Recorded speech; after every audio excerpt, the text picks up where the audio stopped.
Hello and welcome to the Extra Mile. I'm Linda Boudreaux.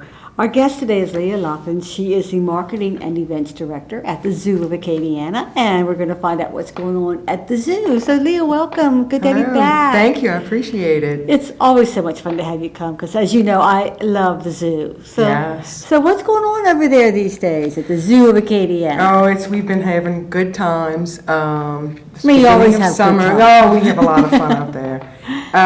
Beginning of summer, of course, so we do have some tourists that are coming in who come to the Lafayette area and, of course, visit our zoo. Do we get a lot of people just traveling through to see the sign? Most definitely, and I think it's helped that Lafayette has been voted for quite a few things lately with the food and everything else. So, yes. So you're seeing an increase too because of that. Yes, definitely. Go Lafayette. Yes. But and we also, for the locals though, we have our summer camp program this year. And that is? It's called Jungle Camp, and the children just absolutely love it. And they really do. That's already started. It actually started last week. It lasts for 10 weeks total, all the way through the end of July. The children are ages 5 through 12 years old, and they are there Monday through Friday from 9 a.m. to 4 p.m. Okay, and you can sign up for 1 week or 2 weeks. Correct. Or as many weeks as you You would be want. surprised how many children are coming multiple times this summer. Really? They absolutely love it. A lot of them are repeat from the previous years as well. But we have a lot of fun with them. We do endangered species scavenger hunts. So what does that look like? Well, I've typed up different animals throughout the zoo. I make sure that they have to go all throughout the whole zoo, so they can't find them very quickly. But the counselors, the jungle camp counselors, will have the hints, and they talk to the kids about the animals, and it brings them to different animals that we have in the zoo. For example, the tiger, which is on the endangered species list. And I give them examples of what to look for. And then when they get to the exhibit, that's the exhibit of the endangered species. But as I said, I make them travel from the back of the zoo all the way to the front of the zoo, then back to the back of the zoo again, For Use that energy. Use the energy up. Let's burn it up.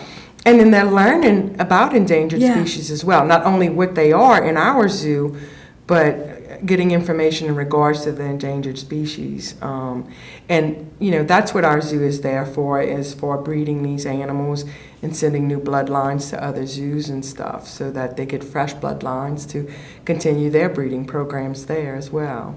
We talked about this the last time you were here, about the fact that zoos now really are more preserves for endangered species. And was it always that way, or was there a time when zoos were just a place for animals? Because that was when I was a kid going to zoos, I thought, It was just to see animals from the around the world, yes. Yeah. But there's been a shift then, I guess, as we've become more aware. Yeah, but because we've lost so many different types of animals, At our zoo in particular, we have the oryx, which are extinct out in the wild. They are no longer found in wild, only in zoos such as ours. Is there ever a plan, to release any of them, these animals that were in the wild that are now being raised in zoos? No. So they will forever be... Correct. In zoos, in facilities such as ours. Okay. Yeah. You definitely couldn't, with the larger, cats and things like that, you could not release them back into the wild. They wouldn't know how to care for themselves. They wouldn't live, would they? No. So there's been a real shift in the animal kingdom. Exactly. Yes. Well, I'm grateful to the zoos. I'm kind of sad because there are a lot of them, aren't there? Yes, there are quite a few. Like I mentioned, the large cats, then we have a lot of primates as well. I like to, because I think little children really understand it, refer to the ringtail lemurs, the different lemur species. Mm-hmm. They all do come from the island of Madagascar. And the reason why I say that is because of the show, the cartoon that all the kids know, Madagascar.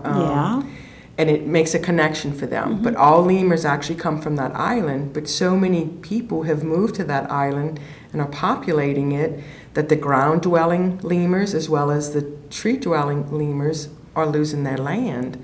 And their numbers are going into the extinction, of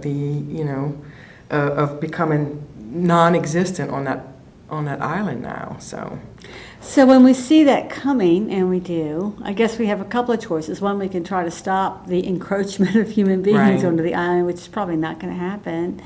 But maybe we could set some controls, or we could just start putting animals in zoos now to keep the bloodline going. Exactly, Huh? yes. So Is that how people are thinking these days? Honestly, I don't know. I have been at our zoo for 13 years, and prior to that, I did not realize that this was taking place. I had no idea. You know, I don't necessarily know if people look at it that way, or if it's just a way to solve a problem that is, it's out there, and it is happening every day. I know they do put restrictions, like we almost lost the American alligator a few years ago because there was so much hunting of their hide for their meat, and in the hide also for purses and wallets and boots and everything. And they put restrictions on them, and the law was real hard on people caught hunting these. Right. Of course, their numbers came back within 2 years. Yeah. It was unbelievable how quick they came back. So yes, they can. I do believe they can put certain laws out there. I guess it depends on what part of the country as to how well they can. Yeah, which country it is and how vested they are in preserving different species. I mean, the entire world is not necessarily vested in that, I guess. So. Yeah. But it's good if you can start to see even a trend and at least start getting some of the animals kind of in a safe place where we can continue to have them make babies. Right, we need the babies.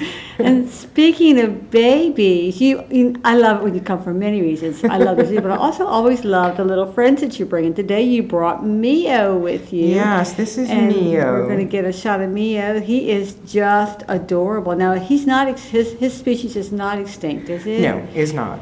Who is he? What is he? Mio is a common marmoset. As opposed to an uncommon? That's part of his name? Yes. Okay. He actually comes from the area of Brazil. They will live in groups up to about 9 to 15 altogether. He's eating your finger. Yes. As you can see, he's very, very tiny. This little guy is about 5 weeks old. Now, of course, ideally, when we do have offspring, we want them to be with their mother. He was born at the zoo. Yes, he was born at the zoo. We want them to be with their mother and the group there, of other. now we can see his face a little bit. Turn around and look at the camera, Mio. Look at that. Is that not adorable? I mean, you got to love him, Yes, huh? you gotta love him. So he was born at the zoo? He was born at the zoo, and his mom was a first-time mother. So I don't know if she was just too immature to realize how she needed to take care of him. But our zookeepers felt it was necessary after a couple of weeks to go ahead and pull him because his activity level wasn't that high and stuff. So kind of failure to thrive. Yeah. I don't think she was feeding him well enough. So the zookeepers made the decision to pull him, and they've been hand raising him since then. So, but he's we call him our little bundle of joy. He's just so cute. He really fun. is, and he's so tame and so friendly. I guess that's Yes. for being hand raised. Yes. Huh? So he's living with Actually, a staff member right yes, now? they help him. They have to feed him around the clock, just like a little baby. So we have some staff members. Actually, our curator at the zoo is taking care of him right now. And he eats only formula? Formula. Okay. Yeah, 'Cause he's she's just got a a real little baby. bitty syringe that she feeds him with, and but he will be introduced back with the older marmosets once he is older. So he will be put back on exhibit at the zoo. So. Okay. And when he goes back in with his family and the other ones, are they friendly? Are they welcoming to each other? Very acceptive, and which is good. Like I said, when we do breeding programs with other zoos, that's how we trade off. You know, you'll send some of your primates to one zoo, and they may send you some of theirs, and you always continue with a fresh bloodline. And that's important because I guess they have the same problem of genetic overload as Yes. humans do if you don't kind of mix up the gene pool a little Definitely, bit. yes. So it Well, benefits especially everyone. with these, I was actually doing a little bit of research before coming on today, and this type of primate is they will not mate. How can I say it? They will not mate with their siblings or anything to that effect. Actually, the babies usually, once they go into adolescence, are very hard on their parents. They will leave their little group and go to another group where they can find a new male. If a female actually is unsuccessful in giving birth, not to stillborns, well, 2 stillborns, she will go to another group of marmosets. As I said, they So only it's like stay. they know. They know, which I was very surprised to read in regards to these little fellows. Now, in talking to our curator about it, she did mention to me that when, especially the primates are in smaller numbers, like 9 to 15, it usually shows their higher intelligence. Which I wouldn't have thought that. I would have thought larger in numbers, more protective over everyone That's what that's I'm there thinking. and things. Especially these little guys. Yeah, they're they don't so have much small. to, because he is, how big will he get when he? And not much bigger. He'll get, the little body will be about this big. So, he's He never only going to weighs be a ounces right now. He's never going to be a big boy. No, but they are that intelligent where they, in the wild, would not interbreed with each other. So definitely at our zoo, they would not. They do know their own relatives. We have to keep changing them around. That for sure on this type of group. But I did not know that. I was reading and I was surprised to know. It's good to know that, that nature just simply takes care of itself when it needs to, yes. Sometimes we meddle too much. So does the zoo have like a agreement with other zoos, or how do you even make the swaps, who to make the swaps with, or how do these things happen? Well, actually, we're a part of an organization, ZAA, which is Zoological, I don't know if I'm going to remember what it means. It's ZAA. ZAA, yes. It's a ZA. But it's a lot of zoos in the United States are in this as well. We do have a list. We have to follow the guidelines of the USDA and Wildlife and Fisheries and everything. We just can't go out and say, we want to send some of our monkeys to you and you send some to us. Everyone has to be licensed appropriately. If you're going across state lines, you have to have the appropriate license and such. So we have a lot of guidelines we have to follow, whether it's through the state of Louisiana or also the United States government-wise. Yeah, so. Yeah, when you start to think about it, once upon a time, I guess everybody just thought, we're just going to swap it, it's going to be good, but. They had a lot of people that had, especially primates, as pets. Yeah. It is against the law now. Oh, is it really? My daddy brought a monkey back from the Philippines when he came home from World War II. A monkey named George, I still remember. Guess we couldn't do that anymore. Cannot do it anymore. It's probably been about 8 years now. Now, anyone who had a primate prior to the law, they're grandfathered in, of course, and they can still have it. But it's illegal to go out and purchase them and bring them home with you. Unfortunately, there are still some people out there that sell them to individuals. As I said last time, I always say this, any type of exotic animal you're going to see about purchasing, do your research. First of all, see if it's something that you want to take care of all the time, because they do require a lot of care. Some animals give people allergies real bad, and they can't handle them because of that. Just always do your research really well. Be educated before you go out and purchase something like that. Because once you have an animal, you have an obligation to that animal. Yes. Back to the monkeys and primates. So why is it illegal to purchase them now? Were there problems with that? Definitely some problems. I have known people who have purchased baboons and stuff where they're big animals. Yes. They're big. Yeah. But then you also have to think of the diseases and things that the primates carry. Okay. That we can catch. Unlike possums, right? Right. The cold-blooded animals. Yes. But yeah, and just for things of that nature of having to be careful with people having these animals, and of course not having proper enclosures for them and proper treatments and stuff, it's also for the animal's well-being. Yeah. Not just ours, it's for the animal too. Because really our environment is not necessarily conducive to the lifestyle of an exotic animal, I would think, So. Yes. In fact, he just took a little jump. If he gets in your hair, we're going to get Danny back here. We're going to have a really good close camera shot. I forgot what I was going to say, but it had to do with, people that do go out and they buy these exotic animals, birds or whatever, and they can't take care of them. Do they sometimes call you and say, hey, I got this bird I can't handle anymore? Yes. Actually, probably about 90% of the birds we have at the zoo were purchased by individuals who no longer could take care of them. And it could be for multiple reasons. Wow. This is we're not judging people here. This is a no blame thing. Right, yeah.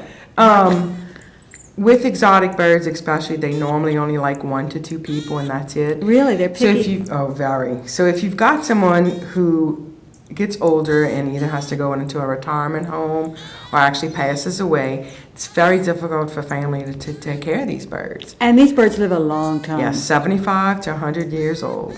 Whoa. Yeah, so you've got to kind of think about things like that before you go out and make a purchase for this type of animal. I'm going to pick up Neo's toy giraffe.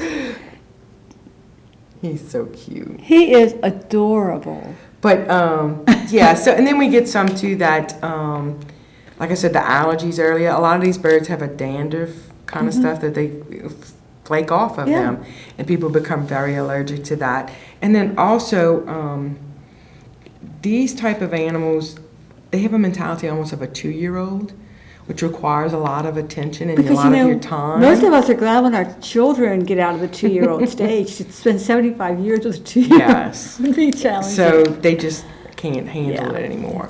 But we do get a lot of birds like that. Unfortunately, we cannot take everything that is offered to us. Okay. We are in limited space. Yeah. You know, so there are times where we have to turn animals down. You know, but and the wild animals, we get a lot of phone calls about that. We have a list of rehabilitators that will give the names out to, and then they can if go. somebody finds like a bird or or something. A lot of raccoon phone calls, possum phone calls, things like that. We even Should we call you when we find an animal like we that? can help. The zoo can definitely help you. Okay. There is a website as well. I don't remember it. I'll have to get the information to you. But it has a list of all the rehabilitators in the state of Louisiana. Good. You know. We had one gentleman that had a baby bobcat this week alone and was looking for a place to bring it. I don't know the circumstances with the mother, but it happens. Sometimes the mothers get hit by a vehicle and end up losing their life, so they have babies that need attention and need help. So. And there are places that will take care of them. Yes, definitely. And when I say rehabilitate them, they'll take them in, feed them, and teach them how to actually go back out into the wild. Okay. So it's normally a release program, unless something is so damaging with the animal that they can't release them. In fact, that brings me back to something I was going to ask about Mia here, who is being hand raised by people. Some animals can't. I mean, if they get to know the people, then they don't go back into their own colony or community very well. Exactly. But that's not true. Not with this little guy. This No. little guy. Okay. No. We've had some animals. We have a axis deer in our petting zoo, Clarice, who was abandoned by her mom, and we hand raised her. She's absolutely beautiful, just wonderful. But we could never put her back on the hill with the other hoof stock. She doesn't know how they are, and you know, hoof stock can become very dangerous with the way they act sometimes and with their antlers and everything else. So she stays in the petting zoo. Just amazing how much this wild deer will let people walk up to her and just love her. She's as sweet as can be. But, you know, what other animals? You could definitely, like our white tiger, she could never be released back into the wild. She wouldn't have lived long. She's not camouflaged properly. Right. That's true. Yeah. So she really is at a disadvantage. Right, exactly. I do have some good news. What's that? Our pygmy hippo that we sent to Florida on a breeding program, who is an endangered species, is pregnant right now. Okay, guys, you heard it here first. What's her name? Right. Henrietta. Henrietta is going to be a mama. Yes, they say she is large. She's a pygmy hippo, so she doesn't stand too high, but... So she'll stay there till after she has her baby? And the baby will actually come back to Louisiana. With the mama? No, mom will stay there and continue on the breeding program, but we're going to bring the baby back to us here at our zoo and put it on an exhibit, of course, for people to come in and see. And, of course, depending on what its sex is, it may even be sent to another zoo later on. It's all about the breeding. Okay, so she is on the extinction list, like I said. Okay. She's, you know, her numbers are real low and everything else. They call it the vanishing animal list. It's when it's literally going towards extinction of not being here any longer. So, wow. Yeah. So the whole purpose of zoos has really kind of done a shift, which I think is just fascinating. And I'm amazed, Leah, at how much you know about the different animals. Because this one, you didn't major in biology and zoology. No, I did not. I actually don't feel like I know that much. When you get to talking to the zookeepers at our zoo, who love to talk to our patrons, and they do keeper talks on different animals on Tuesdays and Thursdays.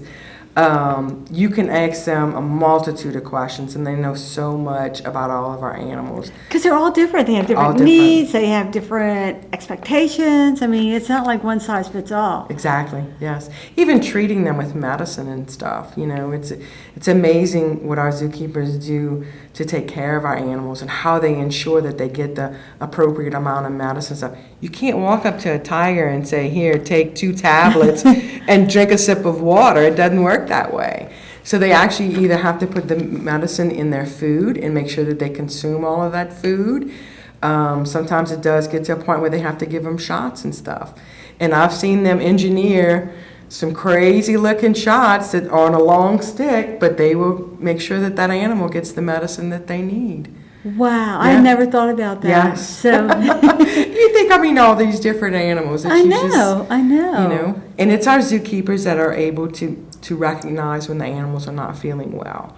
And they notice that by the amount of food that they eat, everything in regards to their stool and stuff like that as well, and the habit of the animals, of how they're reacting when the keeper comes up to feed them and take care of them.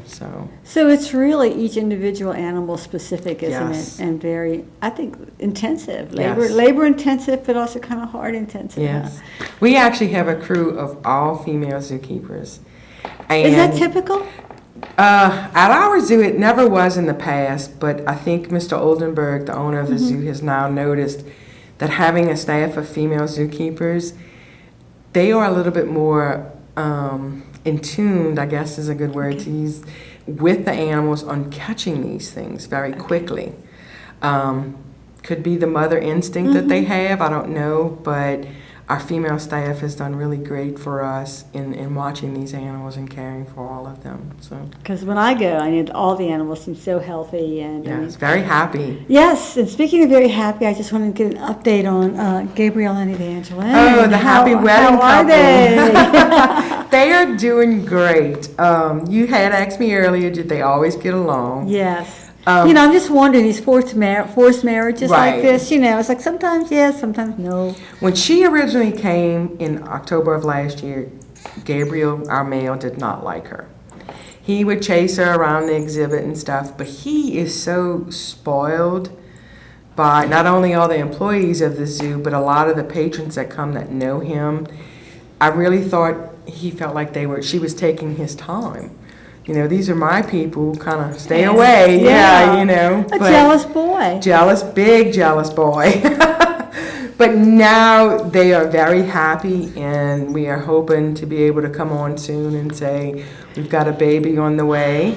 If you have a baby, will we keep it or will it have to go to another We will keep zoo? it. Okay. Definitely keep it. I think we yes. earned this one. Yes. We earned this one. And as I was telling you earlier, also the gestation period on those is 15 months. Yeah. So it'll be a while before we have one, but we're really excited and looking forward to it. Evangeline, has actually already had 3 babies. So we know that she can be a mama. Exactly. And a good mama at that. Good mama. So, yes. Good. So that's something to keep looking forward to. Yes, definitely. We're getting really short on time, and we haven't talked about much of the special events. Although I think that the kind of overall purpose of the zoo is pretty special and Yes. and incredibly significant, and I think something that is often overlooked. But we are taping in early June, and you do have I Do at the Zoo. Or do you not have I Do at the Zoo? Okay. That was the giraffe wedding. That was Yes. it. But We have the jungle camp still going Do people on. ever get married out at the zoo? Yes, we have quite a few weddings. That's at where I the was zoo. looking Oh, at yes, that. yes. Okay, I was just saying it wrong. So that would be a place where you could go for your June wedding in the last. Most definitely. Okay. Yes, and we have a beautiful facility that we rent out for receptions and such. It's a climate-controlled room called the Bamboo Room. Just wonderful. It's very pretty. So there are different things that you can do. I know we've had birthday parties out there, and so the zoo is available to us to rent the pavilion or the Yes, or the room, definitely. and then you can walk around and do other things. Yes. So in the last couple of seconds that we have, is there anything you want people to know, or just like where you are, in case there's somebody watching who does not know? where Well, the we zoo are is? directly off of Highway 90. If you take the new Ambassador Extension, it actually ends up in our parking lot. Which is really nice because there's a traffic light there Yes, now. yes. Which It is helps out quite a really bit. easy. It does. But and not only you visiting the zoo, but even purchasing a family membership for someone in your family or a coworker is a great way to give them something that will last a whole year from the What a time great it's purchased. gift. Yeah. What a great idea. Yeah. Okay. A lot of people do that. And you don't even have to come to our zoo. You can purchase it online on our website, which is zooofacadiana.org. But that's a wonderful, wonderful gift to give to somebody. Great idea. I hadn't thought about it, but Yes. because I know that we go to the zoo fairly often because the kids like it so much, and between you and me, so do the grown-ups. Yeah. It really is great. I think I find it interesting. We have more adults that come to that zoo than children. Really? You would think you'd have more children to adults. Yeah. No. No. All we need is one kid for an excuse. That's exactly right. And on that note, we're going to close it. Thank you so much Thank for being back you. with us again, and thank you for bringing me. Thank you for being here today. Thank you. And thank you for watching The Extra Mile.